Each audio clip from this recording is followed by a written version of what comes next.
VTD, el canal para todos.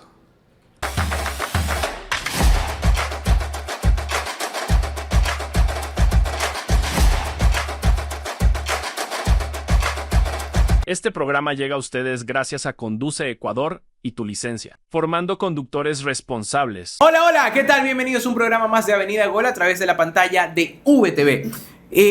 Casi siempre que yo hago cada uno de los capítulos, creo yo que el tema de estar rodeado desde el mundo del periodismo hasta el tema de en algún momento haberlo vivido dentro de la cancha me ha permitido siempre tener invitados especiales.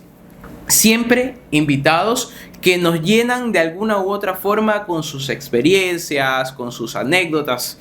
Hace poco nada más teníamos a Jimmy Brand, que yo lo marcaba muy bien. Él no es mi amigo por cuestiones de conexiones. Mike Rodríguez me pasa su número entre una y otra cosa y salió un capítulo increíble en donde él hablaba acerca de Marco Antonio del Diablo Echeverry. Con respecto a la entrega de los pupos que se lo había prestado cuando él era jugador de formativas de Club Sport Emelec. Y así un sinnúmero de situaciones que se han hecho incluso virales, como cuando el Pato Urrutia contó en su momento que él ya a Brasil se había ido lesionado y posterior a esa experiencia internacional inmediatamente se retiró en el cuadro de Liga Deportiva Universitaria porque él creía que estaba perdiendo espacio. Y así hablarles de cada anécdota, de cada cosa que han vivido como jugadores y entre otros invitados también hablar desde la experiencia del periodismo. El caso de Diego Canepa con este fenómeno viral que yo siempre hablo y que siento yo que es parte de mí, parte de mi experiencia porque me tocó vivirlo, porque me tocó experimentarlo, porque lo disfruté, como es el caso de Facebook Watch, y después un sinnúmero de situaciones. El caso de Pilar Chabur, cuando nos hablaba acerca de ella, cómo pudo juntar el tema del periodismo después con el scouting y cómo esto le funcionaba para poder ayudar a familias, para poder ayudar a chicos que tenían las condiciones, pero que quizás no estaban en equipos importantes como Boca, como River, como Newell's, como quizás Independiente u otro de los más grandes o de los importantes del fútbol argentino. Y mira que tenía bastante gente a nivel de Italia que hacía los contactos y que podía ponerte fácilmente a un jugador. Eso yo creo que es importante, el tener ese mix y el poder de alguna u otra forma entender lo que hacen desde el otro lado. El periodista que ha vivido como jugador de fútbol, el periodista que solo se ha dedicado al periodismo, el periodista que quizás hoy es analista por su experiencia como tal, o incluso el exfutbolista o el futbolista ya retirado, como se lo tiene que decir de una manera correcta. El día de hoy yo creo que es un tema álgido, pero a la vez siento que había que tomarlo con muchísimas pinzas y esperar a que pase un tiempo prudente, porque ya estamos en el 2026, año del Mundial, pero hay una nación, hay un país que lo vivió así de cerquita, que creo yo que incluso se lo mereció más que otras, pero lamentablemente las fallas internas, lo que no se pudo sostener, les jugó en contra. Estoy hablando del seleccionado vinotinto, del seleccionado venezolano. ¿Qué pasó? ¿Qué tan fallida? ¿Cómo lo califican? ¿Cómo está el periodista? ¿Cómo está el venezolano como tal? Y después, ¿existen o no existen esperanzas? ¿Qué sucede con el fútbol local? Con lo que se ha venido tratando de ganar, lo de Rafael Dudamel en su momento a nivel de formativas, lo mucho que han hecho en su momento con César Farías, por ejemplo, que ahora está militando acá en un equipo de Ecuador, hablando del Barcelona Sporting Club, que jugó esta semana, ya para ser mucho más específico a nivel de la Libertadores. Eso y mucho más, yo creo que me complace en invitarlo ahora a él, porque él me ha invitado en algunas ocasiones a sus programas, a sus conexiones en Instagram. Así que sin más preámbulo quiero darle la bienvenida a Onofre Zambrano. Onofre, qué gusto tenerte acá, qué gusto poder conversar contigo ahora esto de aquí, en cambio en mi programa, hablar acerca del fútbol y de lo que tanto nos apasiona a uno. Hola Luis Andrés, un gusto saludarte desde Venezuela, igual para toda la audiencia de Avenida Gol, un gusto para mí, un gustazo estar aquí con ustedes para hablar de esto que tanto nos apasiona, ¿no? Como lo es el fútbol. Bueno, gracias por ese amplio prefacio que hiciste en el programa de hoy. ¿O no? De entrada te pregunto, ¿cómo está el día de hoy el ánimo del pueblo venezolano?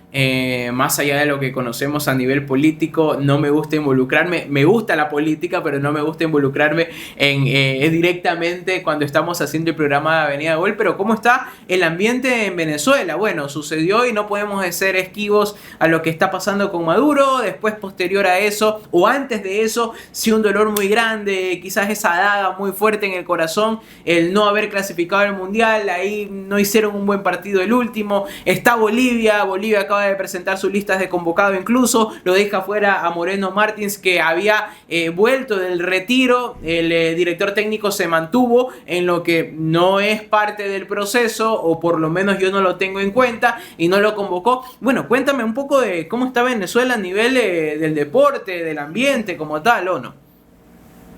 Bueno, evidentemente, por más que uno intente separar, ¿no? La parte política, la parte social de la parte deportiva, siempre esto primero que menciono tiene un impacto en el deporte, ¿no? No es un secreto para nadie. El deporte profesional en Venezuela está viviendo no sus mejores momentos.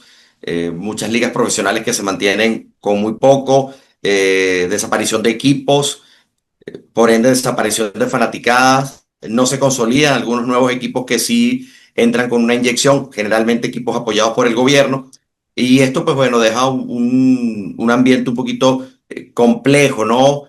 Para la correcta celebración de los diferentes eventos deportivos. Esto hablando en forma macro, ¿no? En lo que tiene que ver con los deportes en Venezuela, ¿no? Liga de béisbol, que es la principal, liga de baloncesto que acaba de iniciar, liga de fútbol, y algunos otros torneos que se hacen en paralelo a estas tres principales competencias, ¿no? Y en lo que tiene que ver con fútbol, pues evidentemente estamos todavía de luto, no te lo voy a negar. Creo que el principal objetivo en este momento de la Federación Venezolana de Fútbol es volver a enamorar a ese venezolano que quizás no era tan fanático del fútbol, porque tú bien sabes que Venezuela es un país más beisbolero, que ha tenido un gran crecimiento en el fútbol en los últimos años, eso sin duda. Sin embargo, lo bonito de esto que pasó hasta la última fecha, evidentemente, es que el que no era futbolero, Luis Andrés y amigos de Avenida Gol, el que no quizás no era tan fanático del fútbol, que no era quizás tan fanático de la vino tinto, se acercó, se compró su camiseta y se la colocó. Se notaba el ambiente en cada una de las jornadas. Maturín, yo fui 3 veces a Maturín durante la eliminatoria, y la verdad es que siempre estuvo full, gran apoyo de todo el público venezolano, y eso no se había vivido nunca antes en ninguna otra eliminatoria. Claro, cuando tú acercas a gente un poco escéptica con el fútbol, no porque no les guste el fútbol, ojo, sino porque históricamente los resultados no avalan a Venezuela a nivel de selecciones, sobre todo a nivel de selección mayor. Cuando tú logras que ese público se acerque y llevas ese golpe tan fuerte en la última jornada, pues muchos se han desilusionado. Y por eso digo que el principal objetivo de la Federación Venezolana de Fútbol es volver a enamorar a ese público para que vuelva a creer en su selección y vuelva a apoyarla. Evidentemente, creo que es el principal objetivo, tomando en cuenta lo que viene, que no es mucho. Vienen 2 años prácticamente de sabáticos.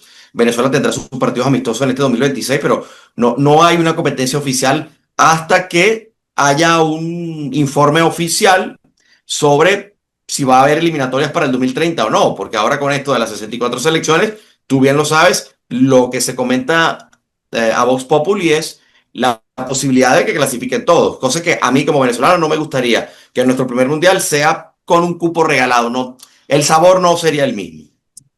Es importante eso marcarlo, o no, porque sea lo que sea, ya se abre una posibilidad más de la que ya de por sí teníamos en este mundial. Una eliminatoria con muchísimas más selecciones clasificadas, y que el chiste que se hacía en medio de las conversaciones futboleras, en medio, incluso me atrevo a decir, de los periodistas y de profesionales que se dedican a esto, era: tienes que ser muy, pero muy malo para no clasificar. Entonces, sí. Ahora imagínate con esto de acá. No siento, por lo menos de la información que yo tengo, no creo que sea una de las alternativas el no tener eliminatorias. Lo que sí es que va a tener menos sensación de competencias, siento yo, si es que no le pones algún premio, algún mérito, sabes que vas a agarrar el grupo con más 3 puntos y acabas entre los primeros 3 lugares. O sea, no quiero cambiar yo el mundial. Ojo, no quiero yo... Yo no quiero ponerme creativo. En la Nations League también, eso también se comentó. O sea, la posibilidad de que algunas selecciones sudamericanas participaran en la Nations League de Europa, pero... Total, pero insisto, yo no me quiero inventar el fútbol ni tampoco quiero inventar sus torneos, pero lamentablemente de un tiempo para acá, de 10 años para acá, para mí el último mundial por ahí, medianamente desde mi punto de vista, aunque lo disfruté, que lo vi muy competitivo, fue el del 2006, el del 2010, ya está, en el 2014 Brasil, tuvo sin sabor o quizás pueda ser por Ecuador. Después lo de Sudáfrica, ya está, lo de Rusia, perdón, ya está. Qatar para mí tiene una sensación especial, claramente, pero siento que han ido cambiando tantas cosas, entre reglas renovadas, entre el ingreso del VAR, que se perdió hasta cierto punto, siento yo, esa esencia que tenía el fútbol. Igual sigue siendo disfrute, igual seguimos pasándola bien, igual queremos que nuestros clubes sean protagonistas en Sudamericana, sean protagonistas en Libertadores, nuestra selección sea protagonista en Copa América, nuestra selección sea protagonista en un Mundial. Eso no nos quita, pero sí, hay tantos cambios que por ahí se genera. Te pregunto, antes de ya ingresar al próximo mundial y a lo que se podría venir, ¿qué cambió para estas eliminatorias más allá del convencimiento producto de los resultados? Pero ¿qué se hizo bien en Venezuela para que estén así? Así, a un chin de poder clasificar al mundial de Estados Unidos, México y Canadá 2026. Bueno, una de las cosas que ocurrió, te la comenté, para mí es la primera, es acercar al público que no está futbolero, es decir, enamorar también al resto del venezolano promedio, que se enamore de su selección. Creo que eso se hizo con una campaña notable de marketing, mucho marketing alrededor de la Vinotinto. Y creo que lo otro es que también desde el punto de vista del internacional, el comentarista, el futbolista, el entrenador de otros países comienza a ver a Venezuela de una manera diferente. Hay un tratamiento diferente. La irrupción de muchos jugadores fuera de la liga venezolana, que no es un secreto para nadie, es una liga de muy bajo nivel, posiblemente sea la liga de más bajo nivel de toda Sudamérica, y esto lo digo con toda responsabilidad y con dolor, evidentemente, pero es la realidad. Tenemos una liga de muy bajo nivel, muchos la consideran de hecho una liga amateur, y cuando tú intentas rebatir eso, pues no tienes muchos argumentos para decir que no. Entonces, creo que también muchos de nuestros jugadores están en otras ligas que, si bien no todas son las de mejor nivel, evidentemente te dan un roce diferente. Hay una gran irrupción de jugadores venezolanos en la Major League Soccer, que es donde más quizás tenemos jugadores ahorita o hemos tenido en los últimos años. Y creo que eso también le da al jugador venezolano un perfil diferente.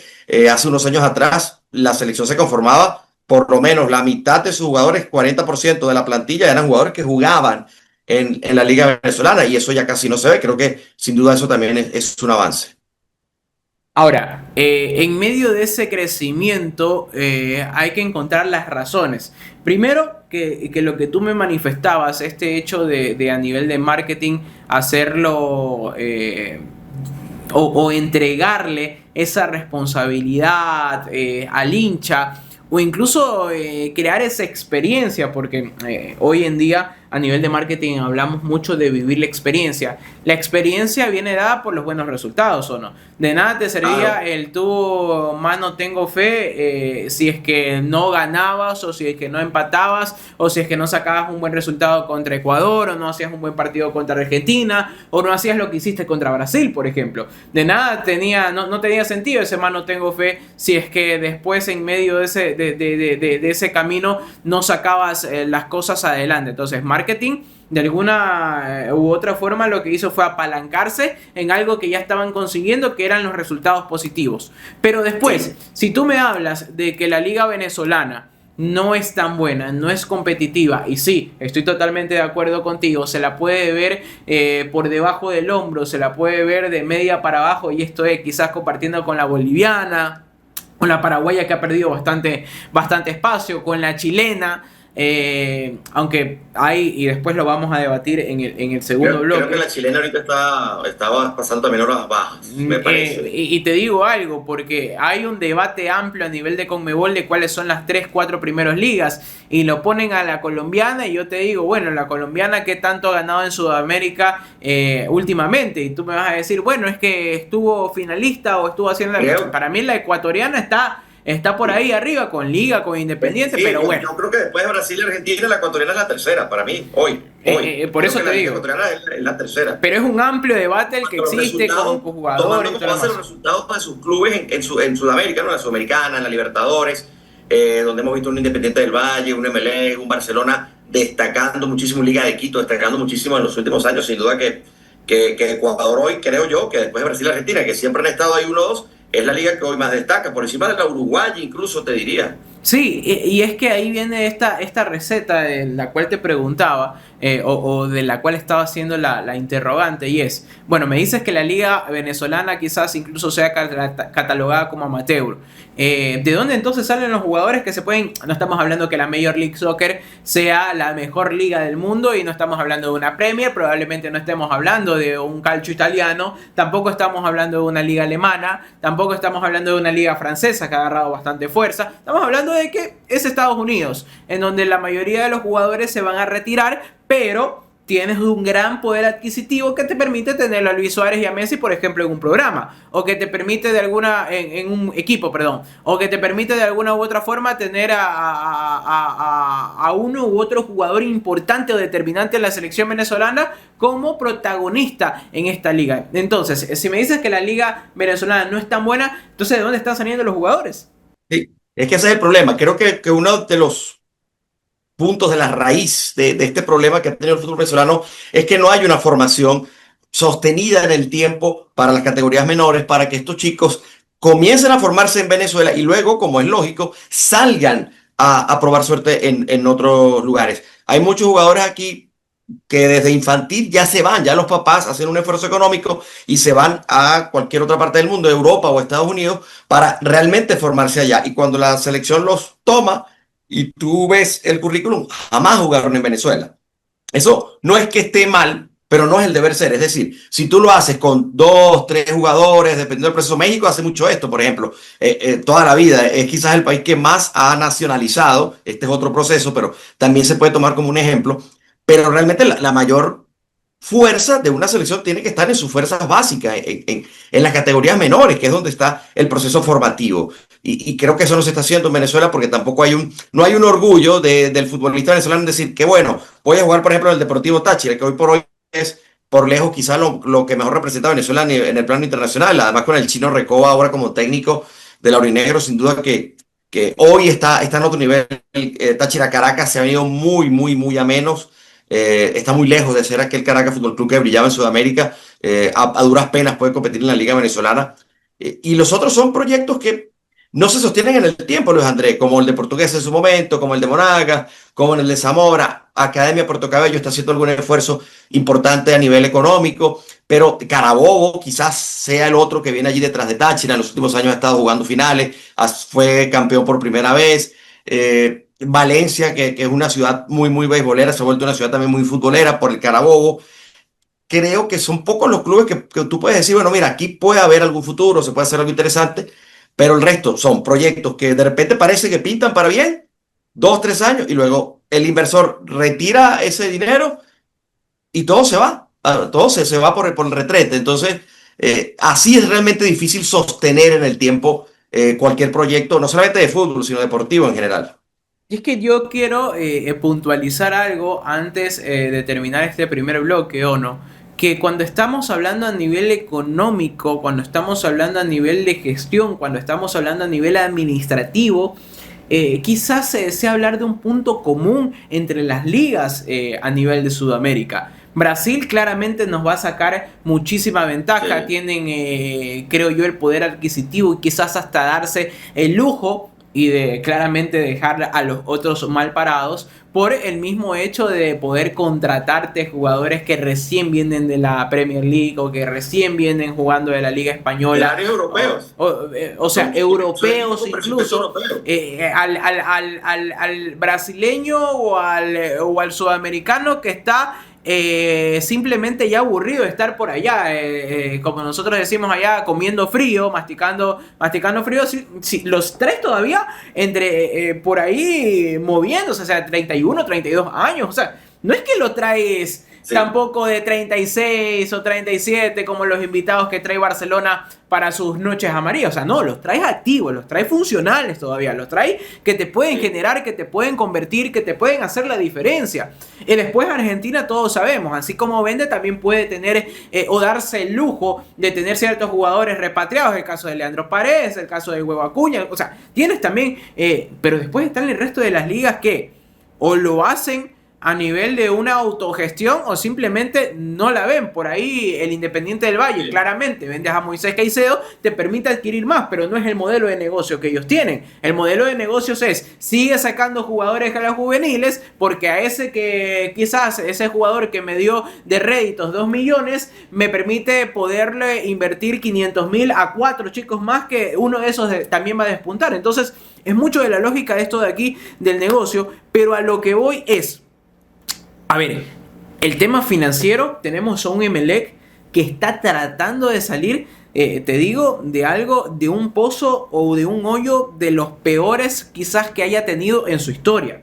Tenemos un Barcelona que se quedó sin presidente hace poco, que ya asumió otro presidente, pero que el año pasado terminó pidiendo tiempo, que terminaron los jugadores prácticamente parándose en una cuestión de protesta, en una cuestión de paro, como le decimos acá, y simplemente no se querían presentar a jugar. O sea, tenemos a un Sociedad Deportiva Aucas, un técnico universitario, tenemos a un Macará, tenemos a otros de media tabla para abajo que simplemente no hay dinero o no. Y que es importante poderlo marcar. También en Ecuador el modelo no está siendo sostenible. Es que una cosa son los resultados futbolísticos y lo bien que lo puedes alimentar o lo bien que lo puedes llevar de la mano con lo administrativo. Pero el tema financiero y el tema económico es algo que está afectando a toda Sudamérica. Al regreso te quiero preguntar sobre esto, porque sí te quiero hacer la comparativa y contarte lo que está sucediendo acá en Ecuador y que es importante poderlo puntualizar porque, insisto una vez más, entre Argentina y Brasil nos sacan muchísima ventaja que muchas veces no se notan en la cancha y que terminamos dando esas sorpresitas, como por ejemplo en Bolivia lo dio de Strongest en su momento con equipos de mucho más avalúo a nivel financiero. Sí. Esto es Avenida Gol a través de la pantalla de VTV.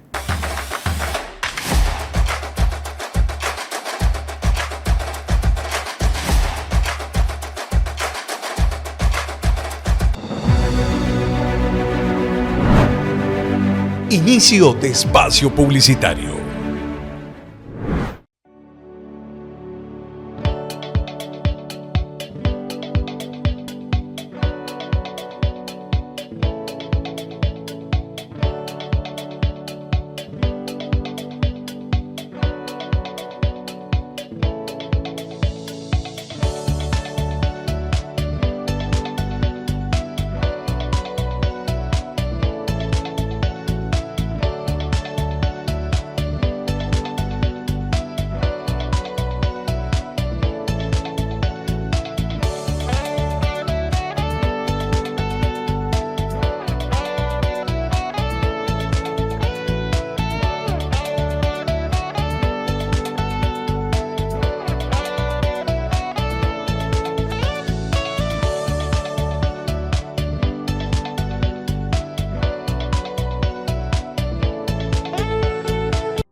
Fin de espacio publicitario.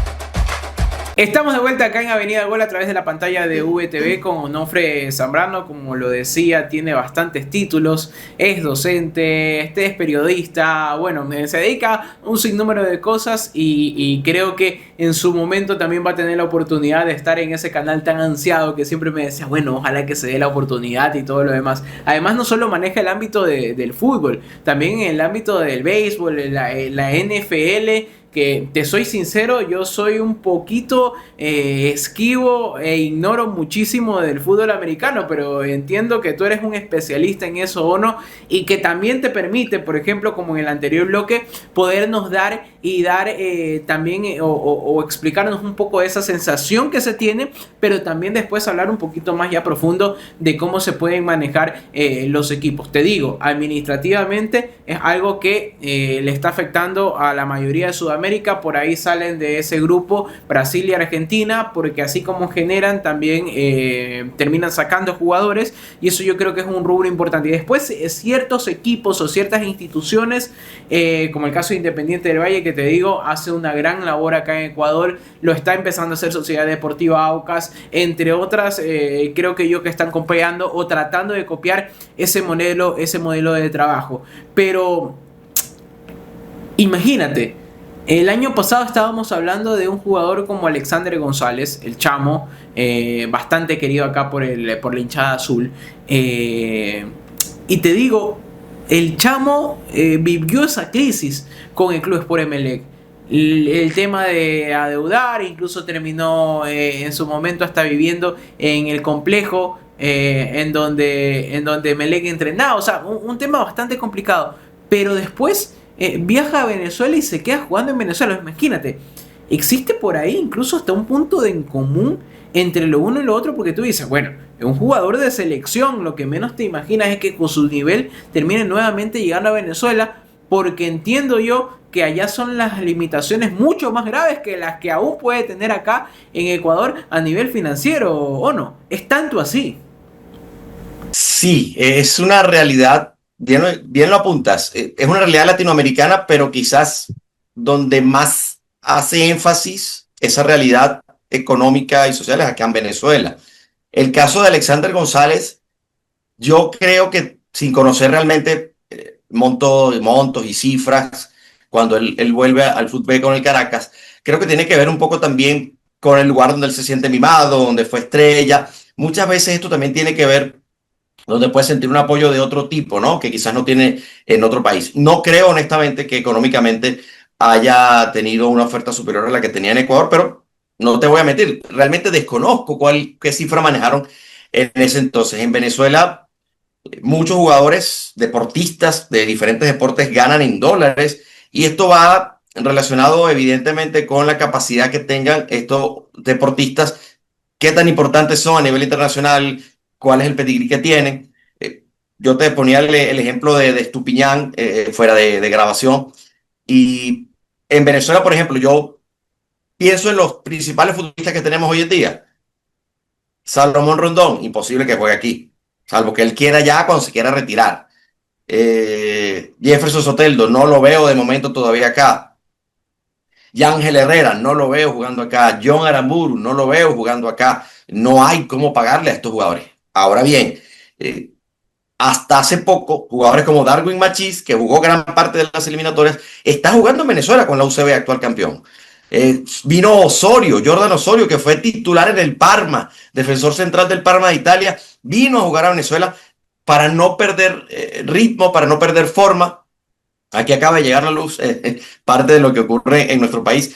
Todo esto te habla de un desbalance socioeconómico que muchas veces el propio jugador, el propio atleta, que es el que da el espectáculo, no puede controlar, ¿sí? Acá en Venezuela, un beisbolista, por ejemplo, te puede ganar, el beisbolista vamos a usar de raso, ¿no? Digamos, de menor nivel. Te puede ganar entre $2.500, pero uno que está mucho de un nivel un poco más alto, 20.000. Y ya no te quiero ni hablar cuando vienen Grandes Ligas. Aquí se han hablado 40, $50.000. Es lo que uno escucha, es lo que se rumora, pero darte decirte, mira, exactamente esto es lo que ganan. No lo hay, porque es que eso depende del jugador, depende del dueño del equipo, depende de lo que hayan acordado, depende de muchas cosas. Pero sí te puedo decir que sí, que aunque parezca mentira para quienes están fuera de Venezuela, acá en nuestro país el deporte profesional se maneja con pago en dólares en su mayoría.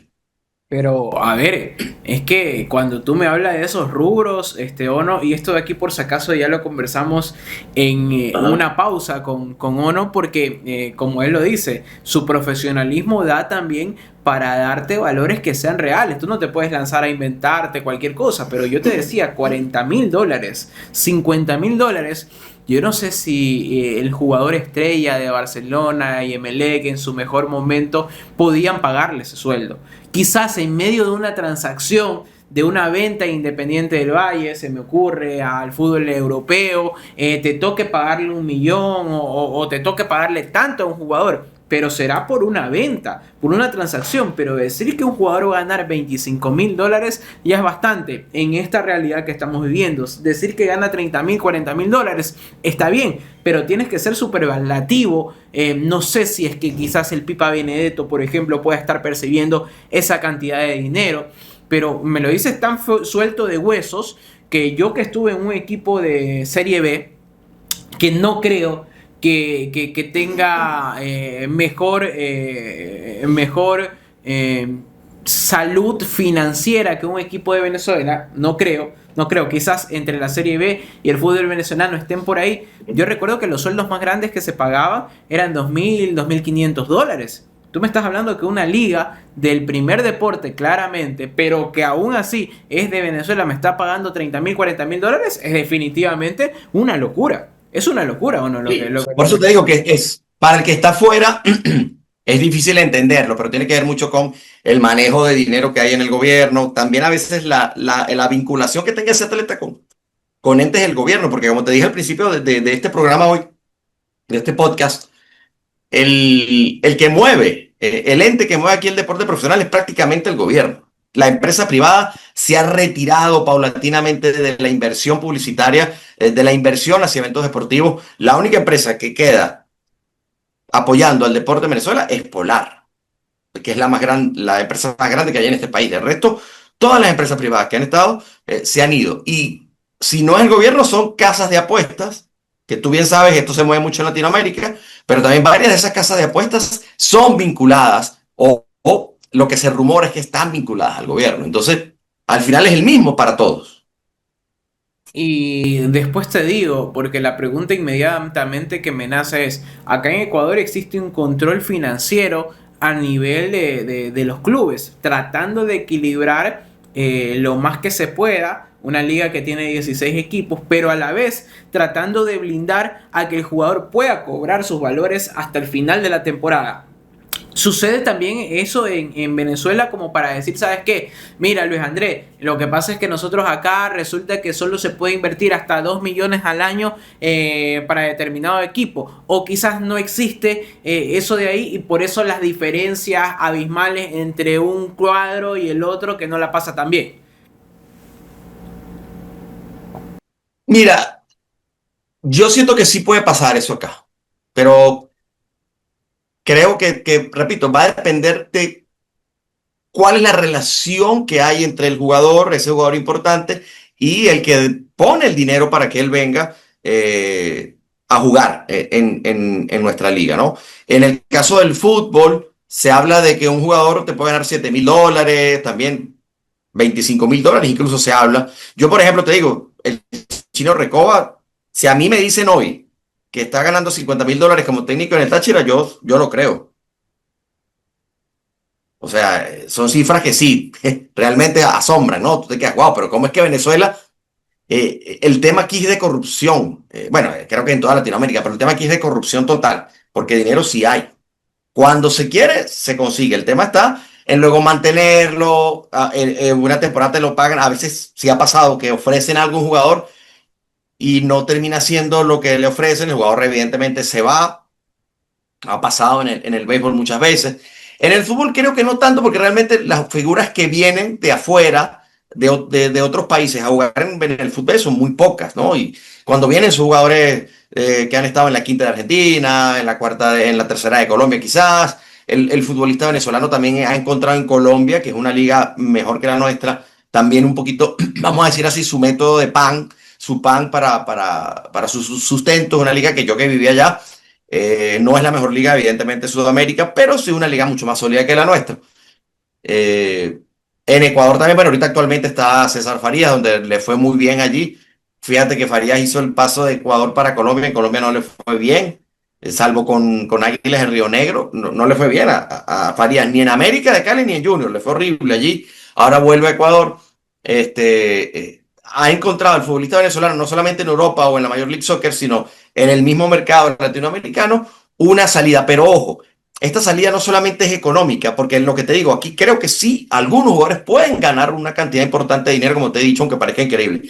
El tema está a veces en estabilidad de otro tipo, en contratos un poquito más a largo plazo, en quizás la misma seguridad de la familia, piensan mucho en eso. Fíjate, Salomón Rondón, por ejemplo, en Argentina, él nunca se sintió bien en River, lo dijo muchas veces. Todo el mundo quería que él siguiera en River por lo que es River Plate, pero él decía, en Argentina yo no tengo no tenemos lo que queremos, no vivimos como queremos, ya son jugadores que han estado en Europa, ya tienen acostumbrado a otro nivel de vida. Entonces, si ellos no ven eso, más allá del ambiente del club, de lo importante que puede hacer, y bueno, terminó yéndose al Pachuca en su momento. Hasta cierto punto, y te lo pregunto, ¿tú crees que el jugador venezolano va a terminar yendo a otro país y allá más bien generando sus frutos? Estoy hablando de que el hijo del hijo, del nieto, de todo lo demás, como quizás le ha sucedido a otros países, pero de una manera inversa. Hay mucho argentino en Paraguay. Y bueno, quizás nos sucedió a nosotros porque tenemos que estar haciendo scouting constantemente, porque tenemos a un John Yeboah que es es hijo de una madre ecuatoriana que emigró en su momento, que lo tuvimos a Ferigra también en España, que lo tuvimos a Jeremy Sarmiento, que lo tuvimos que ir a buscar a Inglaterra, y así sin número de cosas. ¿Crees que en algún momento pueda llegar a suceder eso de ahí, producto de la misma migración, producto de que van a tener que más bien hacer un trabajo mucho más fuerte? Porque dices, a ver, este de aquí que es apellido Zambrano resulta que es hijo de Ono y está viviendo en Inglaterra. O sea, este de aquí nos puede servir para la selección venezolana. Ya se está haciendo, ya eso se está haciendo. Ocurrió con Alejandro Márquez, ocurrió en su momento con un jugador, recuerdo mucho su nombre, Máximo Margiotta, que era italiano, jugaba en Italia, pero era hijo de un italiano con una venezolana. Daniele Maldini, el hijo de Paolo Maldini en algún momento también, porque Maldini es casado con una venezolana y tiene la doble nacionalidad. Daniele Maldini, se habló en su momento que podía venir a la selección Menotinto, él luego lo aclaró, él dijo, mira, yo no tengo nada seguro en la selección Azzurra, pero no voy a ir a Venezuela a jugar, prefiero seguir esperando en Italia por la selección italiana. Evidentemente, ya para ellos, si no se criaron en el ecosistema venezolano, por más que tu papá sea venezolano, si has vivido toda tu vida en España, en Inglaterra, en Alemania, con una condición de vida diferente, es poco probable que te entusiasme jugar con la selección de tu país, salvo que quieras dejar tu nombre en algún torneo de selecciones y digas, bueno, en Venezuela yo puedo tener mayor proyección que la que tengo acá con mi selección de Alemania.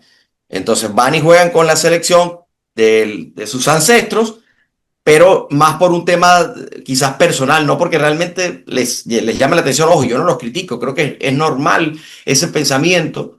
Si yo vivo en Inglaterra y me crié en Inglaterra, soy hijo de venezolanos y tenemos 20 años viviendo en Inglaterra, yo un muchacho de 19 años, lo más probable es que yo quiera jugar con Inglaterra. Eso solamente realmente a nivel alto, a nivel top de élite, solamente se lo he visto a Messi, que prefirió jugar con Argentina que con España.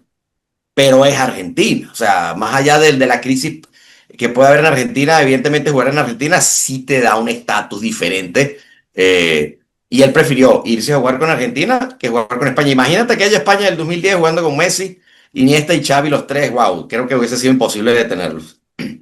Sí, sin duda alguna. ¿Tenemos tiempo de corte o no? Al regreso vamos a finalizar esta conversación, creo que tan llenadera, tan buena contigo, porque incluso tuvimos hasta una situación en particular que la gente necesita saber. Bueno, te quedaste sin energía en algún momento y después llegó la luz en medio de la conversación. Mira, son cosas que terminan sucediendo mientras hablábamos de que existen sueldos que van desde $50,000 y hasta un poquito más en su momento. Esto es Avenida Gol a través de la pantalla de VTV.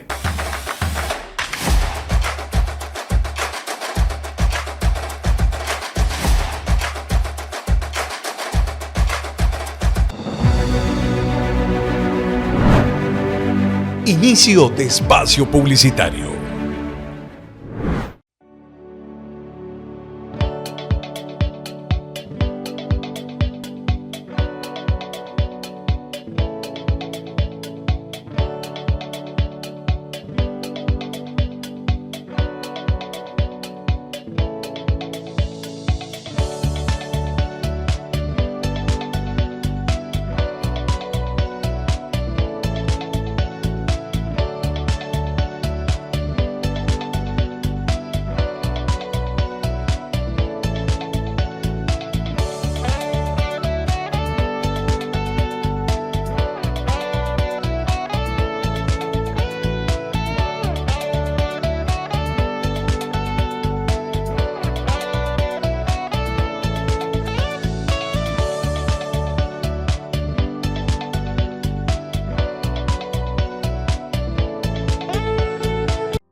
Fin de espacio publicitario.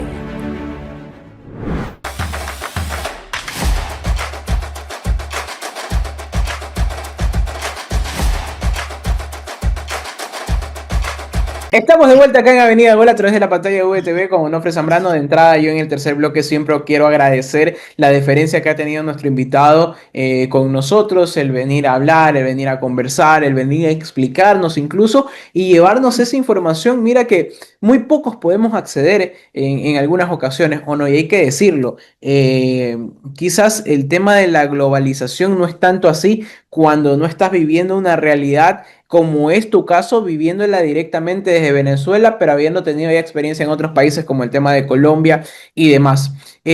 Mira, hay un tema que, como te dije al inicio, es muy álgido, pero álgido por lo triste o por lo que inmediatamente al periodista venezolano, al jugador venezolano lo puede trasladar. Y a pesar de que lo tocamos en el primer bloque, ahora yo te quiero preguntar con respecto a las proyecciones. ¿Qué es lo que se viene para Venezuela? Porque ya hablamos de equipos que no la están pasando bien, una liga que no es buena, una liga que no ha dado resultados y que probablemente siga sin dar resultados porque no tienen buenas formativas, porque no lo están trabajando bien y por lo que a la final te toca quedarte con lo que hay. Te quiero consultar. ¿Cuáles son esas proyecciones que se puede venir para la selección? Y después te voy a preguntar cuáles son las proyecciones que se puede venir para los clubes en medio de una realidad que parecería que es la misma, pero que para ustedes tiene un gran cambio después de lo que sucedió a inicio de año. Mira, repito, si no hay una formación, si no hay un trabajo, un proceso serio, sostenido en el tiempo, que sea sostenible, con las categorías menores va a ser difícil que el fútbol venezolano pueda establecerse por mucho tiempo. Podemos tener buenas rachas. Yo recuerdo, año 2017, el Mundial Sub-20, Venezuela fue subcampeón del mundo en Corea del Sur, con esta generación de Yángel, de Ferraresi, de Soteldo, de Peñaranda, que hoy en día deambula, está en el Deportivo Táchira, pero deambula un jugador que incluso llegó a estar en Inglaterra. Esta generación ha sido la que más cerca ha estado de darnos una alegría. Yo recuerdo, yo vivía en Colombia y me levanté a las 6 de la mañana para ver ese partido, un domingo, y perder contra Inglaterra. Yo nunca había llorado en mi vida por deporte. Ese día lloré porque estaba convencido de que se nos iba a dar, de que íbamos a ser los campeones del mundo en la categoría sub-20 del Mundial FIFA. Creo que eso hubiese ayudado, pero aún así te digo, de haber ganado, que hubiesen venido contratos publicitarios, mucho marketing, pero repito, si no se trabaja la categoría formativa va a ser difícil. ¿Qué puede pasar con la selección? Mira, aquí el objetivo, y tiene que ser así, es clasificar al Mundial, sigue siendo ese el objetivo. Estamos muy golpeados por no haberlo conseguido en una eliminatoria, tú lo sabes, muy, muy noble, una eliminatoria muy noble en la que 7 de 10 pasaban. No lograrlo con la peor Chile de la historia, con un Perú flojito, con un Bolivia que creo que, con todo el respeto que se merecen mis amigos bolivianos, yo estoy convencido que no es mejor selección que Venezuela, pero hizo las cosas mejor en su momento cuando tenía que hacerlo, y creo que allí no hay nada que decir, meritorio su pase, pero sí creo que Bolivia hoy no es superior a Venezuela. Entonces creo que la apuesta reciente de la Federación Venezolana de Fútbol, que dirige Jorge Luis Jiménez, traer o colocar a Osvaldo Vizcarronda, que es un técnico joven, al frente de la Vinotinto, pero rodeado de una experiencia internacional importante como la de Clever Xavier, asistente de Tite en los 2 últimos mundiales de Brasil. Creo que sin duda Clever Xavier va a ser importante. Hay que ver cómo. Lo que a mí me llama la atención y me da un poquito de duda es un brasileño, un colombiano, un uruguayo y un venezolano. Sí, son 4 sudamericanos, pero la manera de ver el fútbol es distinta. Tienes a Oscar Ortega, el preparador físico uruguayo que estuvo muchos años en el Atlético de Madrid. Creo también estos dos, tanto Clever Xavier, que va a ser el asistente de Vizcarrondo, como Oscar Ortega, que va a ser el preparador de porteros, son de un pedigrí tremendo. Ahora bien, ¿qué tanto estos dos técnicos con tanto renombre, estos dos señores de fútbol con tanto renombre, van a aceptar a Vizcarrondo, que todavía es un técnico muy joven, les dé órdenes? Eso puede parecer una tontería quizás, pero muchos dirán, no, pero que eso tiene que estar hablado ya eso tiene que estar hablado. Sí, se puede hablar, pero ¿cómo? Yo creo que Vizcarrondo, que tiene la capacidad, es un tipo muy inteligente, muy estudiado, de saber que por mucho que él sea el jefe, tiene que haber cierto manejo de situaciones, cuando Ortega le diga algo que a él no le guste, o cuando Clever Xavier le diga algo que no le guste, porque al fin son tipos, uno, muchos años en el Atlético de Madrid, en el fútbol europeo, que para nuestro fútbol eso es un currículum tremendo, y el otro, asistente de Tite en mundiales de fútbol. O sea, por Dios, ¿de qué estamos hablando? Y luego si viene un perfil un poco más bajo, Mario Marín, el preparador de porteros, que va a ser el otro integrante del cuerpo técnico. Mario Marín es colombiano, pero sin embargo estuvo con Juan Carlos Osorio, el técnico paisa, cuando dirigió a México, aquella México que le ganó a Alemania 1-0 en el Mundial de Rusia, que nadie se le olvide, bajo el mando de un técnico colombiano. Es decir, tienes un muy buen cuerpo técnico. A mí la preocupación me parece interesante, te voy a ser sincero, no me levanta, wow, el super cuerpo técnico, ahora sí Venezuela va a jugar mejor, no. Creo que es un cuerpo interesante, pero tengo mis dudas, espero que se manejen bien en pro de la selección. Creo que la selección está más cerca de lograr cosas que el fútbol de clubes, y esto es solo porque hay una inversión, hay un mayor apoyo hacia la selección que al fútbol de clubes, y eso al final es un error, porque del fútbol de clubes es de donde se forma o se debe formar una selección nacional, y eso no está pasando en el fútbol venezolano, no de ahorita, Luis Andrés y amigos de Avenida Gol, desde hace mucho tiempo. Y creo que esta torta que nos explotó en la cara el 9 de septiembre en Maturín ante Colombia, creo que nos ha hecho madurar y entender que el camino es otro. El propio Jiménez lo dijo: no voy a traer un técnico de renombre para seguir endeudando a la federación. Entendió que quizás bajó, porque él asume que el próximo formato de clasificación va a ser mucho más benévolo que incluso el que pasó. Yo espero que no lo sea, porque yo quiero ver a Venezuela clasificada al Mundial, pero por mérito propio, Luis Andrés. No quiero que nos regalen el cupo. Vamos a esperar. Todavía no ha habido un pronunciamiento oficial de cómo van a ser esas eliminatorias para el Mundial del 2030, pero yo creo que la selección yo la veo mejor. ¿Qué va a pasar con los clubes? Lo que te dije al principio, si no hay trabajo formativo, hay clubes que dependen de un inversionista de turno que le gusta el fútbol, pero que a lo mejor vio que los resultados no son los mejores. Si está ligado al gobierno, y ahora con esta situación política, que puede ser que todos los que han estado ligados muy, muy de cerca con el gobierno pueden ser sancionados a nivel internacional, ya todo el mundo lo sabe, por el plan que viene ejecutando Donald Trump, presidente de Estados Unidos.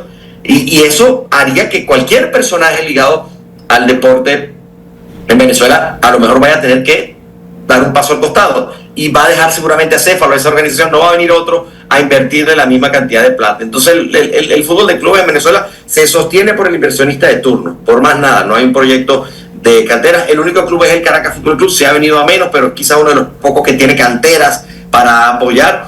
Algunos otros clubes con mucho sacrificio lo vienen haciendo, pero se necesita más, Luis Andrés, se necesita mucho más y crear una cultura de fútbol. Yo por lo menos, si hay algo que extraño de Colombia, es cómo ellos aman el fútbol, su fútbol. Si bien en Colombia, no sé si en Ecuador pasa lo mismo, en Colombia la gente se sentaba a ver un Barcelona-Real Madrid, sí, cómo no, sí lo veían, pero acá es como que si fuese nuestro fútbol. La gente aquí ve un Barcelona-Real Madrid como si fuese un Caracas-Táchira, y el Caracas-Táchira van y lo apoyan a sus fanáticos, que son los dos equipos que tienen más fanaticadas, pero no es igual. Y yo veía cómo Colombia se paralizaba cuando jugaban Millonarios contra Atlético Nacional, cómo se paralizaba cuando jugaban Atlético Nacional contra el DIN, cuando jugaba Junior contra Magdalena, por ejemplo, que era el clásico costeño, Cali, Deportivo Cali contra América de Cali, Millonarios contra Santa Fe, el clásico bogotano. Es decir, tú notabas esa cultura futbolística que nosotros no tenemos, y eso no es un trabajo que se va a lograr de la noche a la mañana. Eso es un trabajo que necesita mucho apoyo, mucha conciencia y mucha paciencia también. Cuando tú me hablas de la selección venezolana, inmediatamente me viene a la mente el poderte preguntar, ¿la selección venezolana no clasificó por un tema netamente futbolístico o por cosas externas que sucedieron? Ojo, todos sabemos que en medio de ese tema difícil, en medio de la furia, en medio del enojo, muchas cosas se hablaron, incluso apuntando directamente hacia los jugadores. Quiero escucharlo directamente de un periodista. ¿Qué sucedió con la selección venezolana? ¿Fue netamente futbolístico el tema de no clasificar? Yo creo que sí. Si bien es cierto, hay siempre temas extra cancha que terminan afectando. Yo considero que la federación se equivocó en algo. No vio venir que el proceso con Bocha Batista no estaba funcionando. Cuando tú, y yo creo, fíjate tú, yo creo que empezar también las eliminatorias nos hizo daño. Le hizo daño a la selección porque empezó a haber un exceso de confianza, cosa que es terrible, pero hubo un exceso de confianza, como que, ay, no, ya está, clasifican 7, vamos de cuarto, obtuvimos 6 de los primeros 9 puntos, como que era 5 de los primeros 9 puntos. Venezuela nunca tenía un inicio así, empatando con Brasil en casa de Brasil, goleando a Chile, todo el mundo, wow, no, ya está hecho. Y reconozco que yo fui uno de los que pensó que estaba hecho. Yo dije, Venezuela tiene que decaer mucho para que nos ocurra una hecatombe. Y que eso fue los primeros 6 partidos. Recuerda que estas eliminatorias que pasaron tuvieron 2023, 6 partidos, 2024, 6 partidos y 2025, 6 partidos. Fueron 3, vamos a decirlo así, 3 fases. A Venezuela le fue muy bien en la fase del 2023, los 6 primeros partidos. Venezuela comienza perdiendo con Colombia, jugando muy bien, 1-0. Recuerdo con un gol de Santo Borré de cabeza sobre el final, un partido que mereció ganar Colombia, pero que Venezuela perfectamente pudo haber sacado un empate. Luego, venimos a Venezuela, le ganamos a Paraguay con mucho sufrimiento, es verdad, se le gana 1-0, un gol de penal de Salomón Rondón sobre el minuto 90 y tanto. Luego, vamos a Brasil y empatamos 1-1 con aquel golazo de Eduardo Bello. Viene Chile, se le golea 3-0. Recibimos a Ecuador 0-0, un partido que, hay que ser sinceros, le anulan un gol a Ecuador que realmente yo creo que era un gol que era válido. Se lo anula, bueno, tú lo debes recordar muy bien, y termina quedando 0-0, pero ante Ecuador. Ecuador ha ganado mucho respeto, se lo ha ganado en los últimos años, y ya uno mira a Ecuador y uno sabe que cada vez que viene a Ecuador uno sabe que es un partido complejo, sobre todo por el rigor físico que implica una selección como la ecuatoriana. Y luego vamos a Perú y empatamos 1-1 siendo superiores a Perú allá en Lima. No se gana por detalles. Claro, la sensación es que, hermano, vamos muy bien. Luego viene la segunda etapa, cuando yo veo en el calendario que nos toca recibir a Brasil, Uruguay y Argentina. Mi comentario fue, entre estos 3 equipos, queramos o no se crea o no se crea, hay que ganarle por lo menos a uno de los 3. Hay que ganarle a uno de los 3 y ver si podemos sacar un empate, porque yo sabía que Venezuela de visitante le iba a costar. Y bueno, viene Argentina, se iguala 1-1, pero el partido clave fue contra Uruguay. Un Uruguay que llegó diezmada, con 3 seleccionados. Llegó a tener 3 seleccionados Uruguay. Uruguay es una selección que no viene jugando bien, ya ahí venía con problemas. Y Venezuela fue incapaz en su casa, en Maturín, de ganarle a Uruguay. 0-0, un partido en el que Uruguay obviamente puso el autobús, en eso los uruguayos son muy buenos, son expertos, puso el autobús en el arco y Venezuela fue incapaz de ganarle a un Uruguay que estoy seguro que ese día hubiese visitado a cualquier otro de los integrantes de las eliminatorias y hubiese perdido, estoy seguro. Venezuela fue incapaz de ganar ese partido y allí empezó a complicarse porque luego no pudo ganar a Brasil ni a Argentina, aunque empató los dos partidos. Y luego las visitas, una ante Chile que se cae goleado 4-2, después de ir arriba 2-1, se pierde con Paraguay, que ya Paraguay empezaba a jugar mucho mejor bajo el mando del profesor Alfaro. Y ya ahí, en ese segundo ciclo de 6 partidos, empezamos a sospechar que podía venir la hecatombe. Yo creo que era el momento, justo ahí, después de estos segundos 6 partidos, lo del 2024, donde Jiménez, el presidente de la FBF, debió echar mano y decir, mira, no podemos seguir con este técnico. Es que hasta el que no es experto en fútbol veía venir eso. Venezuela estaba jugando muy mal, no daba 3-4 pases seguidos juntos, defensivamente desmejoró, que había sido, porque ofensivamente Venezuela ha tenido problemas, depende mucho de Salomón Rondón, y este es otro problema futuro, porque no tenemos ni cerca, pero ni cerca, Luis Andrés, un goleador de ese nivel, y Salomón Rondón ya tiene 36 años, ya no le da para más. Entonces, ojo, ¿a quién vas a traer ahora? ¿Quién va a ser el delantero? Entonces, el fuerte de esta selección era el orden defensivo. Se perdió el orden defensivo, este equipo empezó a recibir goles y ahí ya, con todo y todo ante Colombia, yo sinceramente creo que era un partido, no era tan complejo. Yo sé que Colombia es una muy buena selección, pero también es una selección ciclotímica esta de Colombia. Es una selección que un día va y juega contra Alemania y le gana 3-0, esa es Colombia. Y después, 3 días después, juega con Bolivia y pierde 2-0. Ese es Colombia, un equipo muy irregular que te hace grandes partidos, y yo realmente confiaba en que por lo menos un empate iba a sacar Venezuela, y que Brasil no iba a perder en La Paz, y bueno, ninguno de los dos resultados se dio, y termina goleado por Colombia, que ese día realmente se dio un festín, se dio un banquete, siendo además lo que más hizo doloroso este camino, Luis Andrés, fue que Venezuela no había perdido en su casa en todas las eliminatorias, con nadie, y viene y pierde justamente con Colombia en el último partido. Era la primera vez que Venezuela iba invicta en su casa en una eliminatoria, y eso también se fue al traste ese día. Yo, con todo esto que te estoy diciendo, sí creo que fue futbolístico. Perdió las ideas Bocha Batista, el orden defensivo se perdió, nunca encontró una alternativa en ataque para apoyar a Salomón Rondón, y los jugadores de la mitad de la cancha no fueron los mismos. Yangel Herrera bajó el nivel, Soteldo bajó el nivel, Cristian Cáceres bajó el nivel, también tuvo buenos partidos pero no se mantuvo. Brujo Martínez, que es un jugador netamente de corte de pelota, de meter pierna allí en la mitad de la cancha, bajó el nivel, y cuando tú ves todo esto, pues era previsible que no íbamos a clasificar antes.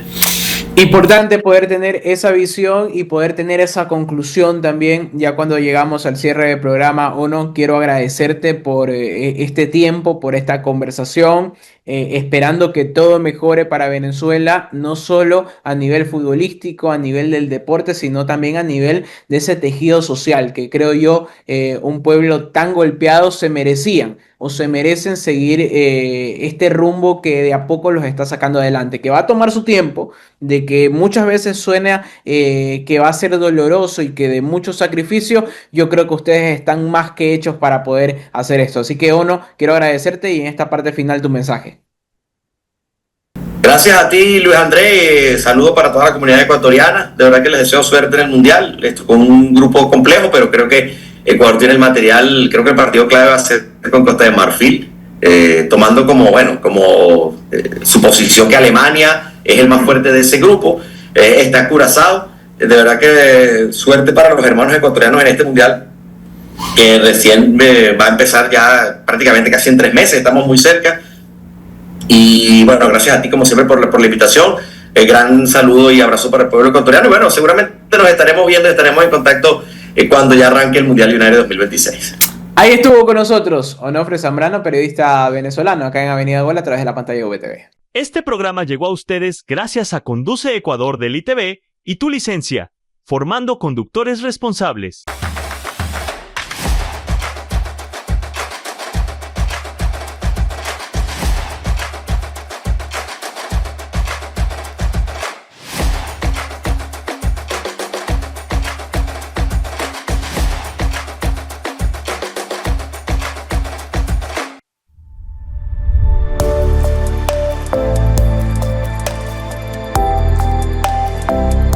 VTV, el canal para todos.